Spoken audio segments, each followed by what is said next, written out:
अखंड मंडलाकारं व्याप्तं येन चराचरं तत्पदं दर्शितं येन तस्मै श्री गुरुवे नमः।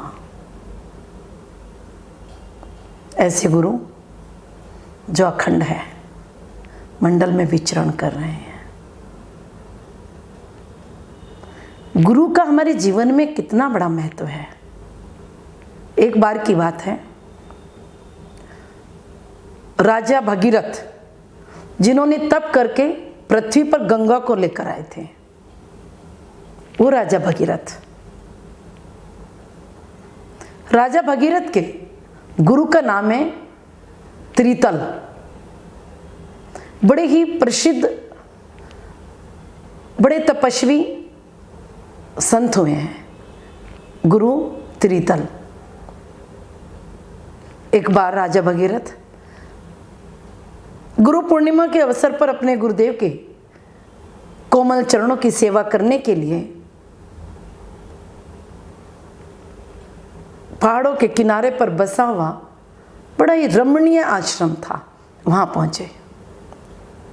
कहा, मन में शांति नहीं है, परेशानी है, क्या किया जाए?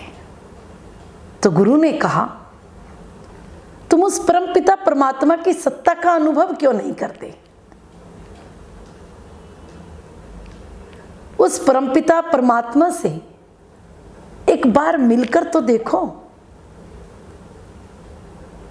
विश्वों के भोगों को त्याग करके उस परमपिता परमात्मा के श्री चरणों में बैठकर जो उनका आनंद मिलेगा, कौन सा श्री चरण? सच्चिदानंद रूपायो विश्वोत्पत्त्यादि हेतवे तापत्रे विनाशायो श्री कृष्णाय वयम नमः।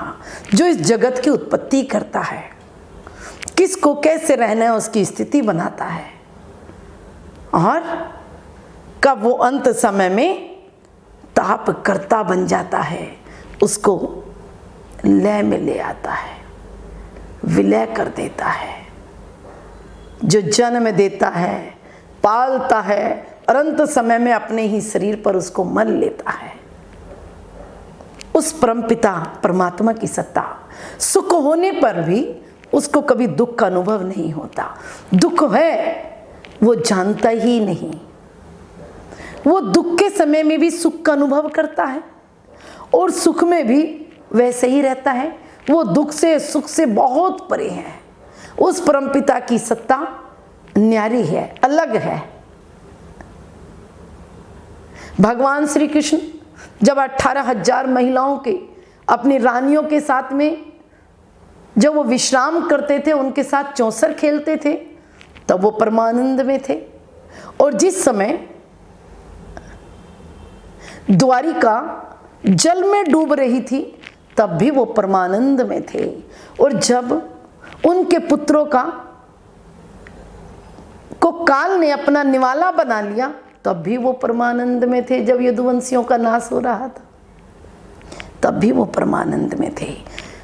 परमानंद में सदा ईश्वर रहता है, वो लीला करता है, और जीव क्रिया करता है। तो क्रिया और लीला में अंतर है। त्रितल ने कहा कि राजा भगीरथ, तुम्हें परमानंद तुम लेना चाहते हो, परमानंद आते के साथ ही तुम अहंकार से रहित हो जाओगे, और तप करने से तुम्हारा मन शांत हो जाएगा। तुम्हारी ज्ञानेंद्रियां, तुम्हारी इंद्रियां सब ईश्वर की ओर आकर्षित हो जाएगी, और तुम दुख से परे हो जाओगे। तुम केवल परमानंद में रहोगे। तो गुरुदेव, ये कैसे होगा? तुम जाओ, अपने राज्य को अभी अपने शत्रुओं को दान कर दो। गुरु त्रितल ने आदेश किया राजा भगीरथ को।